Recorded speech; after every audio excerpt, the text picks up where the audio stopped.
सीखो electrical channel में एक बार फिर से स्वागत है। आज की इस वीडियो में हम आपके लिए फिर से टॉप ऐसे 10 इंटरव्यू क्वेश्चन लेके आए हैं जो आपके लिए बहुत महत्वपूर्ण हो सकते हैं। दोस्तों, यदि आप इलेक्ट्रिकल फील्ड में किसी कंपनी में जाने के लिए इंटरव्यू की तैयारी कर रहे हैं तो ये आपके लिए बहुत ही महत्वपूर्ण होंगे। ये हमारे 10-10 क्वेश्चन की हर बार वीडियो बनी हुई है। आप हमारे चैनल पे जाके प्लेलिस्ट में जाके इसको देख सकते हैं। दोस्तों, अगर आपने हमारी पुरानी वीडियो नहीं देखी है तो प्लीज़ उन वीडियो को ज़रूर ध्यान से देखिए, क्योंकि उसमें भी बहुत सारे ऐसे इंपॉर्टेंट क्वेश्चन हैं जो आपको कहीं भी टेक्नीशियन हो या किसी कंपनी में इलेक्ट्रिकल इंटरव्यू देने की तैयारी कर रहे हैं तो वो आपके लिए बहुत महत्वपूर्ण हो सकते हैं। तो चलिए हम अपने टॉपिक की ओर चलते हैं और इस वीडियो को स्टार्ट करते हैं। इस वीडियो का सबसे पहला क्वेश्चन है हमारा, वीसीबी का फुल फॉर्म क्या होता है एवं वीसीबी का यूज़ कितने केवी तक करते हैं। तो दोस्तों, सबसे पहले हम जानते हैं अपने वीसीबी का फुल फॉर्म। जो हमारा वीसीबी का फुल फॉर्म होता है वो वैक्यूम सर्किट ब्रेकर होता है। और जो हम वीसीबी का यूज़ है वो हम 11 केवी से 33 केवी तक के लिए करते हैं। इसके बाद हमारा अगला क्वेश्चन है, सिंगल फेजिंग का क्या मतलब होता है। इसके लिए दोस्तों हम क्या करेंगे, यहाँ पे हम एक मोटर लेंगे और इस मोटर को 3 फेज सप्लाई से ऑपरेट कराएंगे। जब हमारी मोटर 3 फेज सप्लाई से ऑपरेट होती रहती है तो इस कंडीशन में हमारी सिंगल फेजिंग नहीं होती। मान लें किसी कारण से इसका एक फेज फेल हो जाए तो इस कंडीशन में हमारी मोटर 2 फेज पे रन तो करती रहती है, लेकिन ये एक समय ऐसा आता है कि ये ओवरहीट होती है और ओवरहीट होते होते इसकी वाइंडिंग जल जाती है। यानी 3 फेज में से कोई एक फेज हमारा क्या हो, कट हो जाता है, तो इस कंडीशन को हम सिंगल फेजिंग कहते हैं। चलिए क्वेश्चन नंबर तीसरा देखते हैं। क्वेश्चन नंबर तीसरा है हमारा, एलटी केबल का उपयोग कितने केवी तक करते हैं। सबसे पहले हम एलटी का फुल फॉर्म जानते हैं। जो हमारा एलटी का फुल फॉर्म होता है वो लो टेंशन होता है और एलटी केबल का यूज़ हम 1 केवी यानी 1000 वोल्ट तक यूज़ करते हैं। क्वेश्चन नंबर चौथा है हमारा, इंडक्टिव रिएक्टेंस क्या होता है। दोस्तों, सबसे पहले हम जानते हैं इंडक्टर। दोस्तों, जब हम किसी वायर को एक कॉइल का आकार दे देते हैं तो इस तरीके का जो बना डिवाइस होता है वो हमारा एक इंडक्टर कहलाता है। दोस्तों, इस इंडक्टर में हमारा रेजिस्टेंस क्या होता है, विद्यमान होता है। तो इस इंडक्टर के द्वारा जो करंट में विरोध उत्पन्न होता है उसी को हम इंडक्टिव रिएक्टेंस बोलते हैं। और हम इंडक्टिव रिएक्टेंस को एक्सेल से डिनोट करते हैं। और जो हमारा एक्सेल होता है इसका जो फॉर्मूला है वो Excel is equal to 2πfl होता है। यानी हमारा जो इंडक्टिव रिएक्टेंस है ये हमारा फ्रिक्वेंसी के बढ़ने से बढ़ जाता है और फ्रिक्वेंसी के घटने से घट जाता है। यहाँ पे हमारा जो इंडक्टिव रिएक्टेंस है ये धारा में जो विरोध उत्पन्न हो रहा है उसी को हम इंडक्टिव रिएक्टेंस कहते हैं।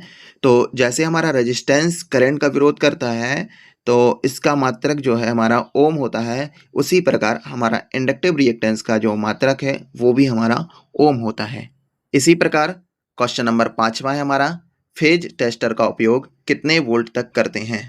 दोस्तों, जो हमारा फेज टेस्टर होता है इसका यूज़ हम फेज की उपस्थिति की जांच करने के लिए करते हैं। जो हमारा फेज टेस्टर होता है इसका यूज़ हम 500 वोल्ट तक करते हैं। अगला क्वेश्चन है हमारा क्वेश्चन नंबर 6वां, वोल्ट मीटर और एमीटर का संयोजन कैसे किया जाता है। तो सबसे पहले हम जानते हैं अपने वोल्ट मीटर के बारे में। जो हमारा वोल्ट मीटर होता है ये किसी सर्किट में वोल्टेज को चेक करने के लिए करते हैं। और जो हमारा वोल्ट मीटर होता है इसका कनेक्शन हम हमेशा समांतर क्रम यानी पैरेलल में करते हैं। इसके बाद हमारा अगला है एमीटर। तो जो हमारा एमीटर है ये विद्युत धारा की उपस्थिति को दर्शाता है। और एमीटर जो होता है ये हमारा लाइन के श्रेणी क्रम में संयोजित होता है। यानी वोल्ट मीटर को हम क्या करेंगे, पैरेलल में कनेक्ट करेंगे और जो हमारा एमीटर होगा इसको हम सीरीज में कनेक्ट करेंगे। इसी प्रकार हमारा अगला क्वेश्चन है क्वेश्चन नंबर 7वां, एक इंडक्शन मोटर में कितने टाइप के लॉस होते हैं। तो दोस्तों, जो हमारी एक इंडक्शन मोटर होती है इसमें डिफरेंट डिफरेंट टाइप के लॉस होते हैं। जनरली हमारे इसमें 2 टाइप के लॉस होते हैं जिसको हम कांस्टेंट लॉस और वेरिएबल लॉस कहते हैं। जो हमारे कांस्टेंट लॉस होते हैं ये नो लोड से फुल लोड तक फिक्स रहते हैं, यानी इस पे लोड का कोई प्रभाव नहीं पड़ता। और दूसरा हमारा वेरिएबल लॉस जो होता है ये लोड के साथ घटते बढ़ते रहते हैं। तो चलिए जानते हैं हम अपने सबसे पहले कांस्टेंट लॉस को। जो हमारे कांस्टेंट लॉस होते हैं इसमें हमारा कोर लॉस और मैकेनिकल लॉस आता है। दोस्तों यहाँ पे हम कोर लॉस को आयरन लॉस के नाम से भी जानते हैं। ये हमारे लॉसेस होते हैं, ये मैग्नेटिक लॉसेस जैसे कि हिस्टेरेसिस और एडी करंट के कारण उत्पन्न होते हैं। इसके बाद जो हमारे मैकेनिकल लॉस होते हैं इसमें हमारे बेयरिंग का घिसना और घर्षण हानियों के कारण जो लॉस उत्पन्न होते हैं उसको हम मैकेनिकल लॉस बोलते हैं। दोस्तों कभी कभी क्या होता है कि जो हमारा एक इंडक्शन मोटर का रोटर होता है वो एयर रेजिस्टेंस के कारण, जैसे कि धूल मिट्टी आदि के जमाव के कारण इसका स्टेटर और रोटर जो होता है वो आपस में क्या होता है, जाम होने लगता है। इससे क्या होता है, हमारा रोटर जो होता है वो ब्लॉक हो जाता है और मोटर हमारी सही कंडीशन में घूम नहीं पाती। तो ये हमारे मैकेनिकल लॉस के अंतर्गत आते हैं। इसके बाद हम बात करते हैं वेरिएबल लॉस। जो हमारे वेरिएबल लॉस होते हैं ये लोड के साथ क्या होते हैं, घटते बढ़ते रहते हैं। इसमें हमारे कॉपर लॉस आते हैं। इसके बाद हमारा अगला क्वेश्चन है क्वेश्चन नंबर 8वां, ट्रांसफार्मर की रेटिंग किस में की जाती है। तो जो हमारा एक ट्रांसफार्मर होता है इसकी रेटिंग हम हमेशा केवीए में करते हैं, जिसको हम किलो वोल्ट एम्पियर के नाम से जानते हैं। इसी प्रकार हमारा अगला क्वेश्चन क्वेश्चन नंबर 9वां है, आरएमएस का फुल फॉर्म क्या होता है एवं आरएमएस वैल्यू कितनी होती है। तो सबसे पहले हम जानते हैं अपने आरएमएस का फुल फॉर्म। तो जो हमारा आरएमएस का फुल फॉर्म होता है वो रूट मीन स्क्वायर होता है। हमारी जो आरएमएस वैल्यू होती है वो 0.707 होती है। दोस्तों हम मापन में सबसे ज़्यादा आरएमएस वैल्यू का ही यूज़ करते हैं। इसके बाद हमारा बहुत ही इंटरेस्टिंग क्वेश्चन है क्वेश्चन नंबर 10वां, स्टार डेल्टा स्टार्टर में मोटर पहले स्टार में चलती है या डेल्टा में चलती है। दोस्तों ये जो हमारा क्वेश्चन है बहुत ही इंपॉर्टेंट क्वेश्चन है। ये आपसे हर जगह इंटरव्यू में पूछा जा सकता है, तो कृपया इस क्वेश्चन को बहुत ही ध्यान से समझिए।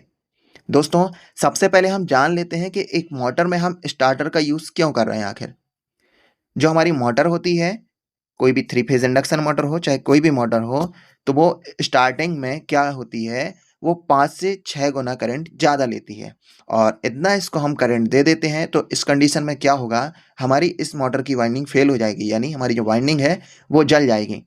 इसलिए हम क्या करते हैं, मोटर में हम एक स्टार्टर का यूज़ करते हैं। जो हमारा इसमें देख रहे हैं स्टार डेल्टा स्टार्टर। तो जो हमारे स्टार डेल्टा स्टार्टर होता है इसमें पहले हमारी जो मोटर होती है सबसे पहले स्टार में रन करती है, क्योंकि इस कंडीशन में जो हमारा करंट है वो हमारा कम रहता है और जो हमारा डेल्टा होता है उसमें हमारा जो मोटर का करंट है वो ज़्यादा होता है।